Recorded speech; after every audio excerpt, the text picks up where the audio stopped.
कि हनुमान जी अगर आपसे कम मेरी अटेंडेंस है तो मैं मेरा सर मुंडवा लूंगी, और अगर आपकी मेरे से कम है तो कल ही जाकर के अपनी दाढ़ी और मूछ और सर मुंडवा करके आओ। चुनाव तो मैंने पहले भी लड़ा था, और एक अभी माता जी आई थी, वो कहते आप बोले थे कहीं नाम आपको कमला जी, कमला जी को अब कल बात अलग है, दिख गई कमला जी मन बात अलग लागे अब कल की मामलो जचोड़ो लागे। ये देखो बिल्कुल ठीक बात है कि पिछली बार भावनाओं का चुनाव था, लोग भावनाओं के साथ बंधे हुए थे, और जो फैसला हुआ वो हुआ, कोई दिक्कत नहीं। आज एक नया मौका आया है, और कितनों को महीना में मैं बताऊं 3-4 महीने में किसी को वापस मौका मिल जाए, और उससे सवाया मौका मिल जाए कि वो तो एमएलए का चुनाव था और भैया तो एमपी का चुनाव आ गया और फिर मौका आ गया। मैं तो कहूँ अब काले वोट दे दीजिए, और मैं तो मान लो एमएलए भी बन गया, एमपी भी बन गया साथे। जब कभी पिछले 3 महीने में हमारे पास में कोई भी गगवाना से आया तो भाई मैंने उसकी मदद करने की कोशिश करी, हर संभव प्रयास किया कि नागौर के लोगों को कहीं ये कमी नहीं हो कि भाई छोटा मोटा मामला गड़बड़ होने से हमारा एमएलए नहीं बन पाया। मैंने सरकार में देखो विधानसभा तो नहीं पहुंचे, लेकिन उससे कम जो भी चीज़ होती है ना वो सब करने का अपने पास में आज कुछ ही है।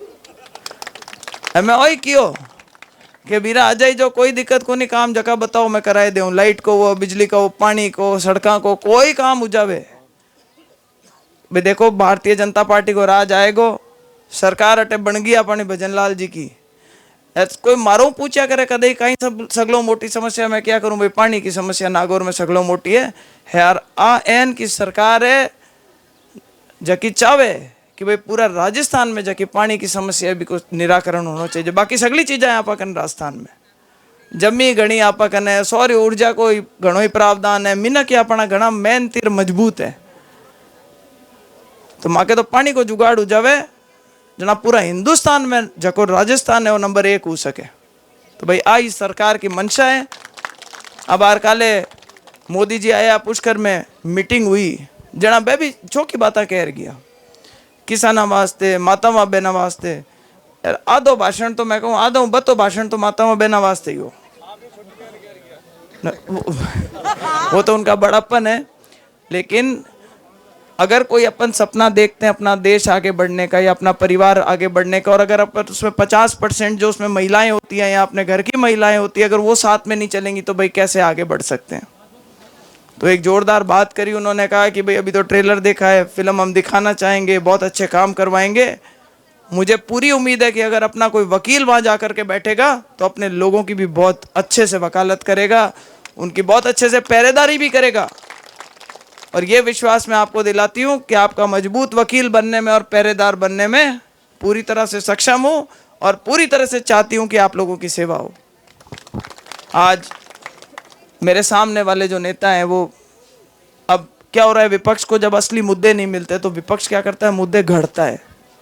अभी पीछे से मोहन जी कई सारे मुद्दे ऐसे घड़े, आपको पता होगा वो एक SC ST वाला है मुद्दा चलाया, उसको बिल्कुल ही तोड़ मड़ोड़ के चला दिया। अपन बात कुछ समझा रहे हैं, वो कोई भी वीडियो देखेगा तो उसमें पता चल जाएगा। लेकिन क्या किया, उनको लगा कि बोतल के चिन्ह के ऊपर SC ST भाइयों को डरेंगे, वोट देना नहीं चाहेंगे, तो उनको आज बरगला रहे हैं कि भाई इन्होंने ऐसे कहा कि आरक्षण खत्म कर देंगे। हमने कब कहा, मैंने कहा यार मोदी जी तो वो आदमी है जिन्होंने महिलाओं को आरक्षण दे दिया, किससे लेने की बात है।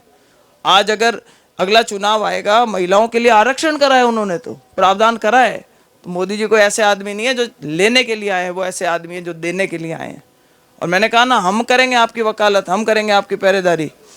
परसों हमारा खींवसर में दौरा था, खींवसर में भौगोलिक स्थिति जिस तरीके की है, तो उसके लिए एक मैंने उदाहरण दिया था कि भाई जयपुर में या दिल्ली में बैठते हैं और सब लोग सोचते हैं कि जो खींवसर की जो ज़मीन है वो बिल्कुल अफगानिस्तान के जैसी है, तो उसको कह दिया कि हमें तालिबान कह दिया। भाई तालिबान कोई तुम्हें कोई उग्रवादी थोड़ी बोला है। अगर आज अपन थली को देखें तो थली और जो हमारी अफगानिस्तान की भूमि है वो एक तरीके की दिखती है कि दूर दूर तक को दिखता नहीं, दूर तक आदमी नहीं दिखाई देता, गांव ढाणियों में कहीं दूर दूर जा करके बसते हैं। तो उसको भी एक नया झूठा सच्चा करके करने की आदत है। और सबसे गलत बात, मैं हमेशा मानती हूँ कि जब आपने मुझे पहला मौका दिया था, गगवाना में भी मैं आपके आई थी, बजट के पैसे भी खूब दिए थे यहाँ पे, और लोकसभा में कोई ऐसा मौका नहीं चूका था मैंने जहां आपकी बात रखी जा सके और काम करवाए जा सके। उस पे भी झूठ बोले, उस पे भी बोले कि ज्योति मिर्धा पार्लियामेंट में 30 या 32% इसकी अटेंडेंस है। अब आप मेरे को बताओ एक ऐसा झूठ।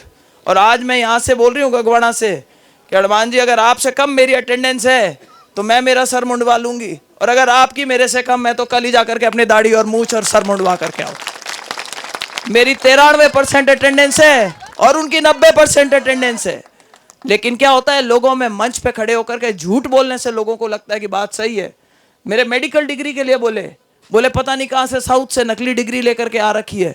मैंने आज मीडिया वालों को बोला है आ जाना, कॉपी मैंने मंगा ली है, दे दूंगी कि SMS मेडिकल कॉलेज जयपुर से करीबी, और डिग्री भी देख लेना और रजिस्ट्रेशन भी देख लेना। लोगों के बीच में जाकर के अनपढ़ जाहिल तरीके की नेतागिरी करने का जो एक नया परंपरा शुरू करी है उन्होंने, उसका कोई ना कोई किसी ना किसी को तो जवाब देना पड़ेगा। और मुझे लगता है कि इस बार जवाब देगी तो हमारी नागौर की जनता देगी। जिस तरीके का आप सब लोगों का, समाज का, मैं कहूँ समाज की सौदेबाजी करते हैं आप मुझे एक जगह बताओ जहां आपने समाज की बात करते हो और समाज को आगे बढ़ाने का काम कराओ।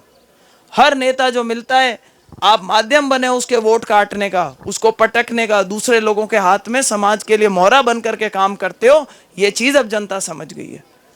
भाई वास्तव में मेरे परिवार को जो एक पहचान दी है वो नागौर ने दी है, और इसीलिए मैंने हमेशा बोला कि भाई हम ऋणी महसूस करते हैं कि जो पहचान आपने दी है कि आज कोई हमारा पासपोर्ट देखता है, आधार कार्ड देखता है, उस पर नाम मिर्धा देखता है तो पूछता है नागौर वाला मिर्धा।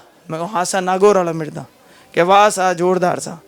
तो ये जो परिवार को पहचान है ये इस नागौर की जनता की दी हुई है। इसलिए अपने आप को ऋणी महसूस करते हैं कि आज अगर सक्षम है, आज अगर कर सकते हैं तो आप लोगों के बीच में आए, वोट मांगे, और इसलिए नहीं मांगे कि अपना घर भरे। ईश्वर की दया से घर पे सब कुछ मस्त है, जोरदार काम है। हमारे तो लोग कम है काम करने वाले, धंधा अगर करना चाहे तो।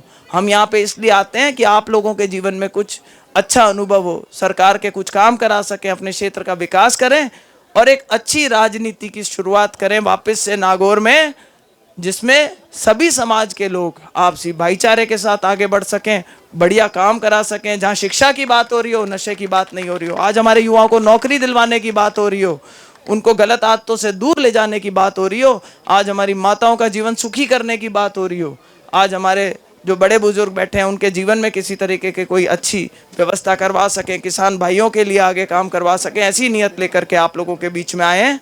मैं आशा करती हूँ कि 19 तारीख को जब वोट पड़ेंगे तो आप लोग ज़्यादा से ज़्यादा जिस जोश के साथ आपने आज हमारा मान सम्मान करा, उसके साथ में आप हमारा असली स्वागत तो वही होगा भाई जगह खटका दब जाए।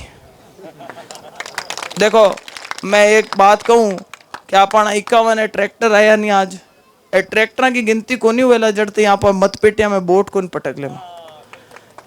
इसलिए सारे भाइयों से जितने भी गुट है, मैं कहती हूँ बड़ा चुनाव है, एक बार एक हो, सब लगो, साथ में लगो, अपने क्षेत्र का विकास करने के लगे। मैं कोई यहाँ राजनीति इस तरीके की नहीं, लड़ाई भिड़ाई कराने वाली राजनीति कराने की कोई इच्छुक नहीं हूँ। मैं तो वास्तव में एक सकारात्मक पॉजिटिव राजनीति करना चाहती हूँ, जिससे अपने लोगों का कल्याण हो, सरकार की योजनाओं का ज़्यादा से ज़्यादा फायदा हो। और अगर आप मेरी बात से सहमत हैं तो भाई दोनों हाथ ऊपर करना, मुट्ठी टाइट बंद करना और एक जोरदार जयकारा लगाना। बोलो भारत माता की। राम राम सा।